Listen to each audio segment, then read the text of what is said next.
Now let us prepare for meditation. As we open our hearts and minds for this time of meditation, I invite you to find a comfortable position in your seats. Close your eyes if you wish. Take a few deep breaths. Let go of any distractions or worries that might be on your mind.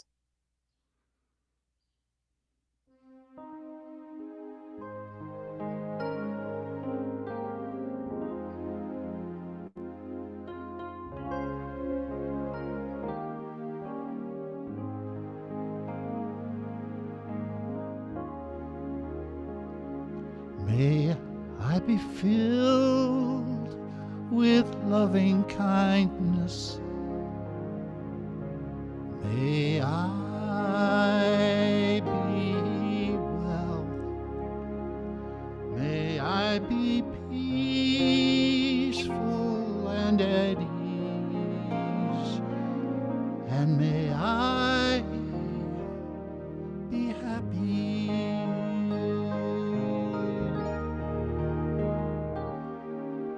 May I be filled with loving kindness.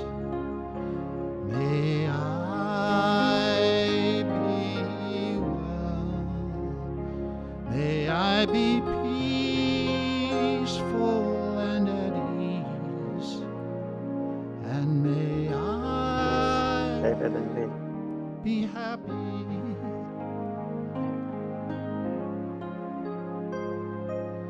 May you be filled with loving kindness. May you be well. May you be peaceful and at ease. And may you be happy.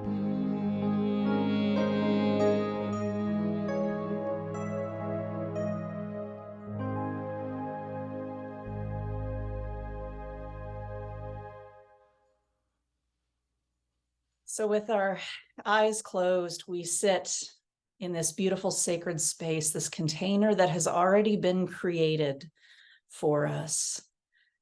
That container of peace, that container of love, the loving kindness that we are is not based on merit. It is the essence of who we are, as it is the essence of the divine. And so as we bring our hearts and our minds and our attention to this present moment, we allow ourselves to set aside all that waits for us this afternoon, all that brought us to this moment. And we still ourselves with the peace of God. We still ourselves with the breath that so easily breathes us, life breathing us. And so as we soak in this space, feeling supported by our seats, we just allow ourselves to draw deeper and deeper into the here and now. Something that may be helpful is if you would like, you can put your hand on your heart or even put your hand on your stomach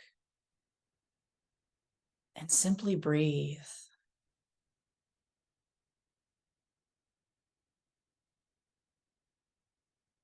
And feel that life flowing through you.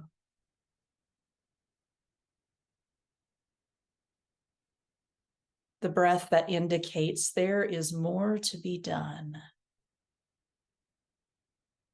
There's more to experience. There's more to evolve.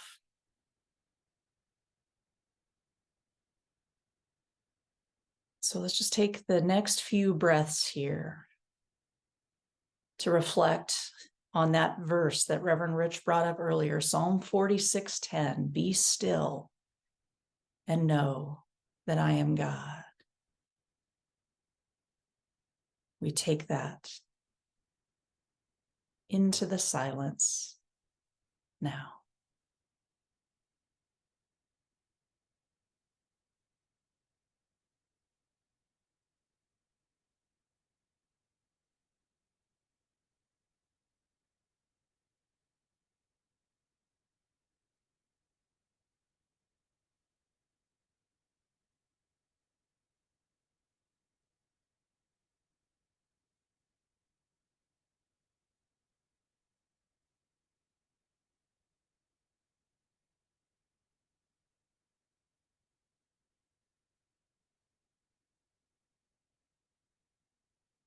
Be still and know that I am God, that all the answers we're searching for are right within us. And when we spend this time in meditation and in contemplation, we allow things to rise to the surface perhaps we didn't notice before because of the busyness of life.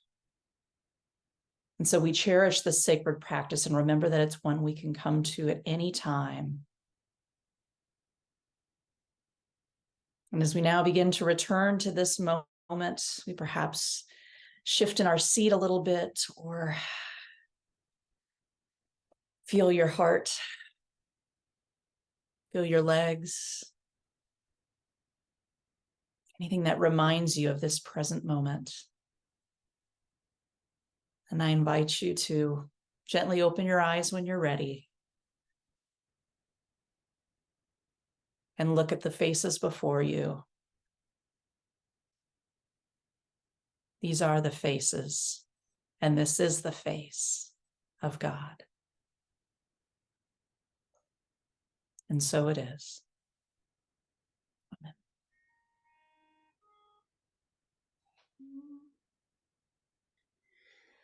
I've decided to be happy.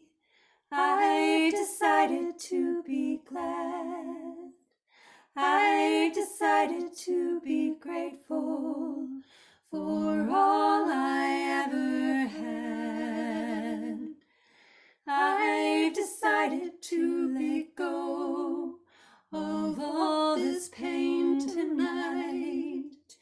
I've decided to let go of all these demons inside.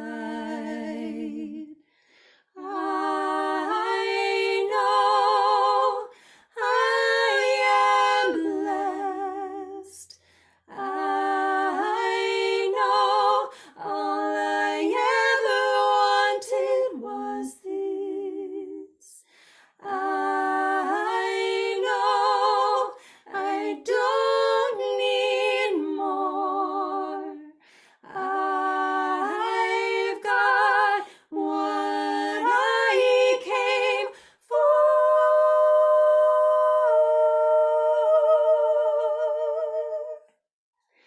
I've decided to be open to that little voice inside, telling me I'm beautiful.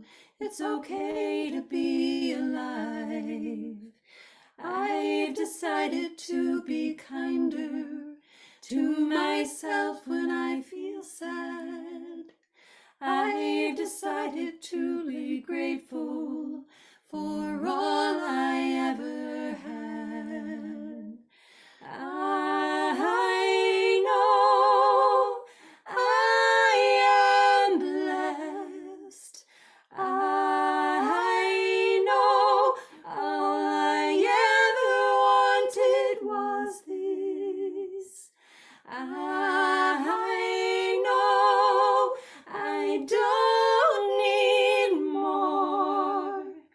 I've got what I came for.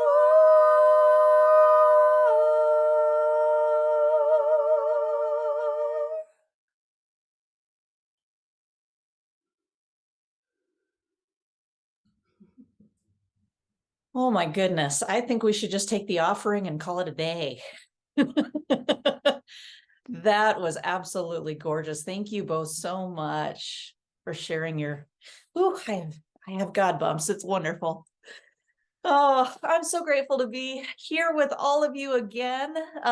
So it is in both Kansas and Missouri. We're having a cold front that's coming through. I was born and raised in California, so I've definitely learned to really love, in fact, be a little obsessed with the seasons, because we didn't really have a whole lot there in California, but it's nice cooler weather, and so I am ready to usher in fall with the soups and the different colors and all of that.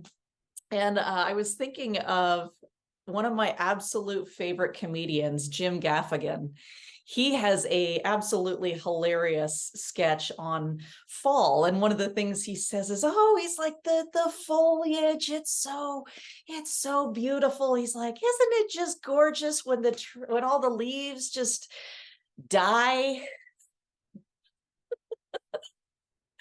as those leaves are changing and they're transforming? They're so glorious to us, and yet they're in their own transformation time."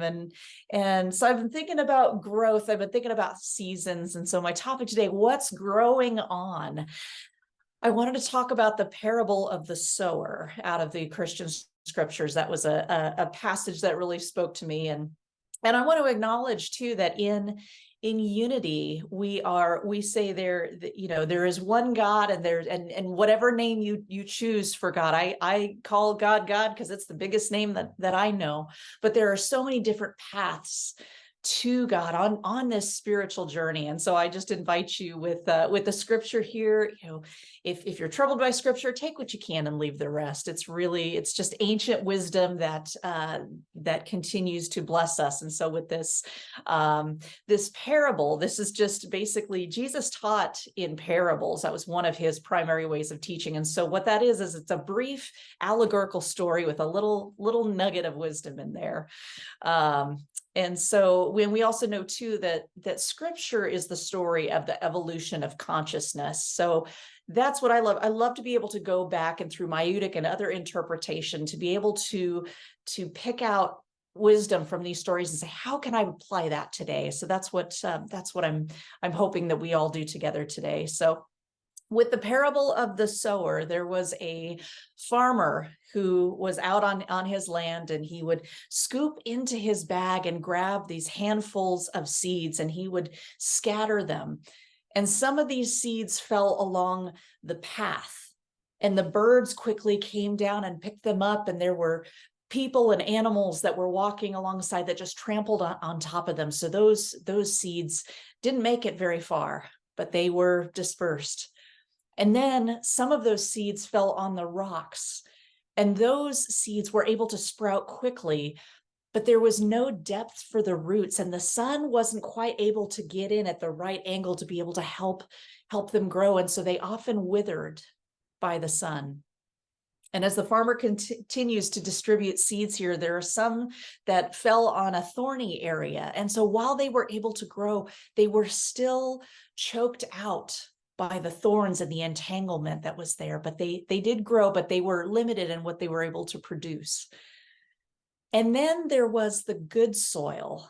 And this is where the bountiful harvest came. This is where that rich earth was there. And so they were able to fall in and to just grow and thrive and produce this gorgeous harvest. And at the end of each of Jesus's parables, he would say, whoever has ears, let them hear. And I translate that to Jesus saying, y'all with me? You got the story?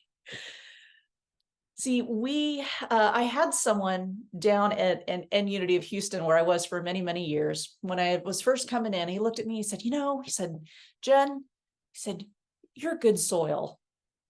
And I thought, did this man just tell me I'm fine dirt? How am I supposed to take that? How am I supposed to interpret that? But what he was talking about the fertility of the mind. When we're ready to learn, when we're ready to absorb.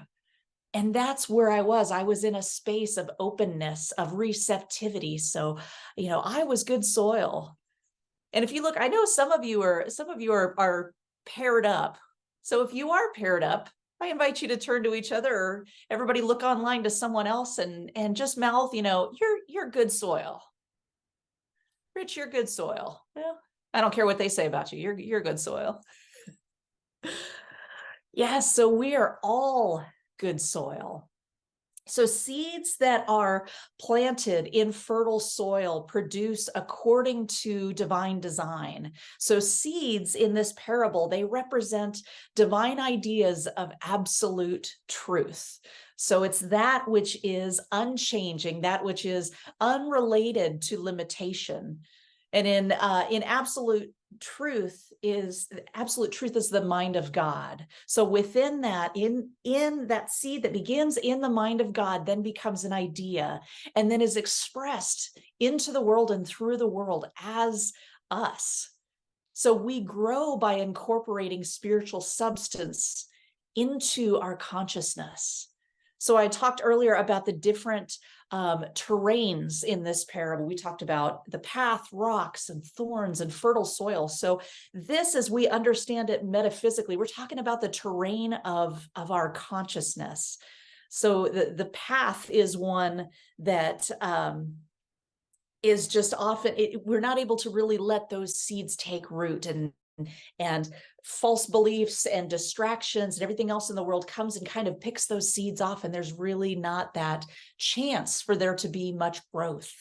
And then in those rocks, that's when we begin to form in our mind the idea, we start to have this enthusiasm, but there's still so much within our consciousness, maybe of past beliefs that we grew up with, or other distractions that we're just not quite able to fully take root. And the same can be true of the thorny aspect, that we're growing, but then, there's that, there's doubt.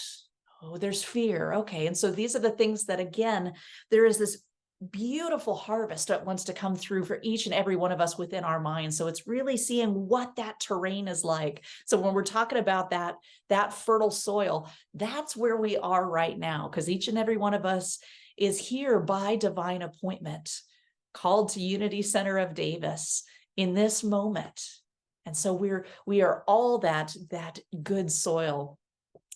And when I started out in Unity, I came into Unity December 31st of 2014. And so in the beginning of 2015, I started to take classes, and I had one of my ministers was teaching metaphysics. And I thought, okay, metaphysics, what is this metaphysics thing? I grew up Presbyterian. And in fact, the first song we sang just broke my heart right back open, because I have not heard that song since probably I left the church in 2003, and still remembered all of it. So thank you so very much. And I love the Unity version of that as well.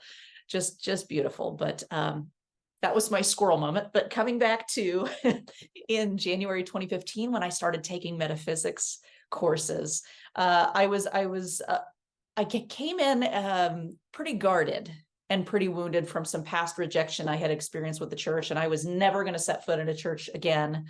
That was my idea. God had other plans, clearly.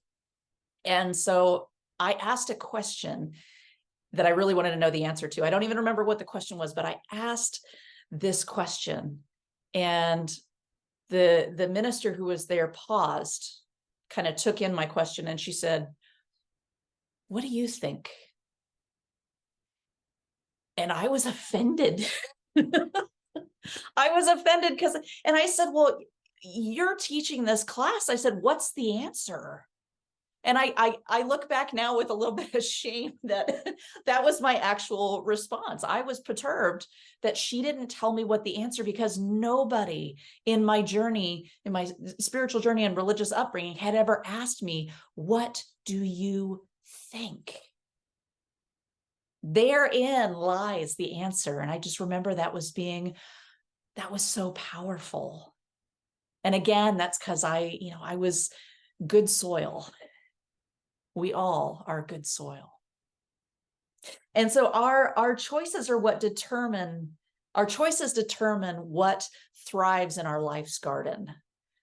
And so I have to say, I hate to break this news to everyone here, but we can't always blame Mercury retrograde for what's going on in our consciousness, or for those weeds or those thorns. I can't say, well, I've been hanging out with Reverend Rich and he's quite a wildflower, so I got some of that wildflower up in my harvest over here. No. We are responsible for what we allow into our consciousness and into our mind. And from there, you will see different things that are produced. Unity co-founder Charles Fillmore has a quote from one of his books, and it says, "Words are also seeds, and when dropped into the invisible spiritual substance, they grow and bring forth after their kind." So while we have denials and affirmations and beautiful teachings within Unity that we're able to hold on to and cultivate in our lives, we can cultivate, just as we can cultivate abundance, we can cultivate lack. The words "I am" are so powerful, such powerful statements. So if you say, "I am annoyed," that is just as powerful as "I am love." So really, when we stop to examine what it is that we're saying, and that doesn't mean we can't feel those things, but just be aware of what's happening in your consciousness, what's growing on in your mind. Author Parker Palmer has written this book, Let Your Life Speak. It's wonderful. It's very, very short. I highly recommend it. And something that Parker Palmer says is the notion that our lives are like the eternal cycles of the seasons doesn't deny the struggle or the joy, the loss or the gain, the darkness or the light, but encourages us to embrace it all and to find in all of it opportunities for growth. That, my friends, is what we do in Unity. Spiritual practice. This is how we till the land of our lives so that we have this fertile soil to be able to be open to more truth and to let go of that which doesn't serve us. And so sometimes I have to pause and ask myself, am I willing to let life teach me this lesson? Am I willing to let this family member or this coworker or this animal this lesson? And sometimes my answer is no, and that's okay. And that may be true for you as well. But sometimes when we're in a space where we can say, you know what, I am willing. That there is such power in that willingness. Sometimes it's about being willing to be willing to experience transformation. Again, we're all good soil. And third, it's important to commit to cultivation, even when we don't see our immediate progress. I love there's a meme I've seen many times on Facebook, and a meme is a picture. It's usually with a witty caption on it, and it is this picture of this lemur who is seated in this reflective posture, and the caption on it says, "Come on, inner peace, I don't have all day." And I feel that. I could, some of you may have seen it before, where that resonates. I just thinking, okay, come on, spirit. Like we're on I'm on my own time frame, but we're in a culture, I think, that is really kind of an instant gratification, this just want it now mentality. And I can get that way with spiritual practice as well. And yet it's practice. It's ongoing. That's the work that is ours to do. And I am in recovery for drug and alcohol addiction, have been for several years now. And I was reflecting on the big book of Alcoholics Anonymous. It's actually one of my launching points into Unity, because I wasn't incorporating any kind of a higher power within my recovery. I ended up relapsing after 3 years. But I noticed this thread of correlation between recovery and between new thought. And there's this passage in the big book of Alcoholics Anonymous, and it's for the newcomer, those who are just stepping in. And there's this passage that says, "Do not be discouraged. No one among us has been able to maintain anything like perfect adherence to these principles. We are not saints. The point is that we are willing to grow along spiritual lines. And the principles we've set down are guides to progress. We claim spiritual progress rather than spiritual perfection. Spiritual progress, not perfection. This is where we are right now. What is happening within our lives. So there are the 5 unity principles.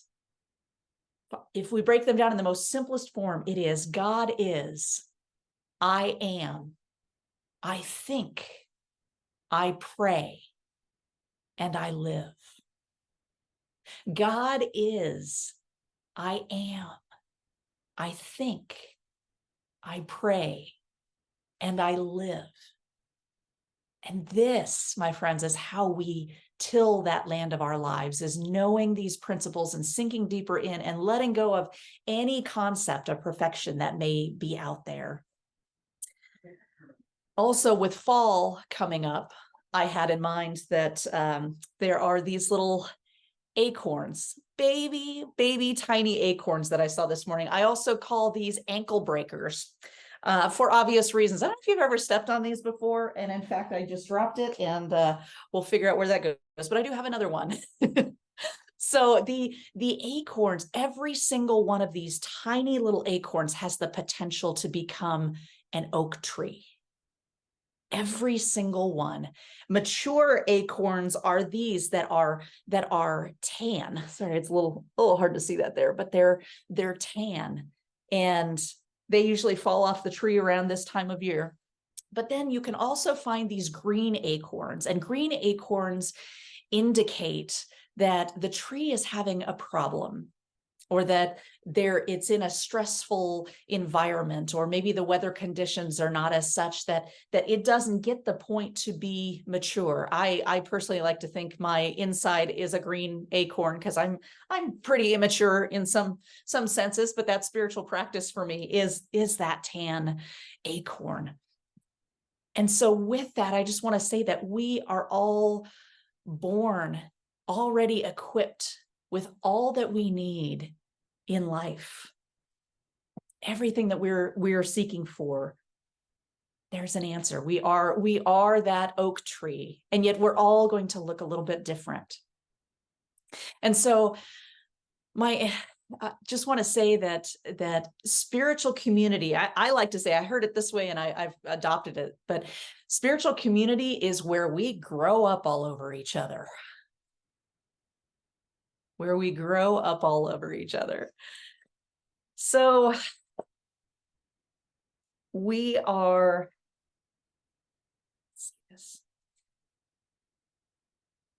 we're the ones who determine where those seeds are planted, but we are not responsible for its increase. That's God's job. We just get to take those different seeds. So we determine where they're planted, where do they land in our mind, but it's the universe, it's spirit, it's source that's going to absolutely grow all of that. And it's not only us that gets to benefit, it's others that get to benefit as well. So we can collectively exhale. I just invite you, take a deep breath in and let it go. That we are not responsible for the origin of growth, but we are responsible for the upkeep. And it's definitely something that will keep us busy for the rest of our lives. So my invitation to you today as I close is to invest in the renewing of your mind. If you're new at this community, come back. If you've been here countless times, come back. Ask questions. And trust that the universe has got you. We are all good soil, my friends. So go forth and be the love and the light that you are. I appreciate you. Namaste.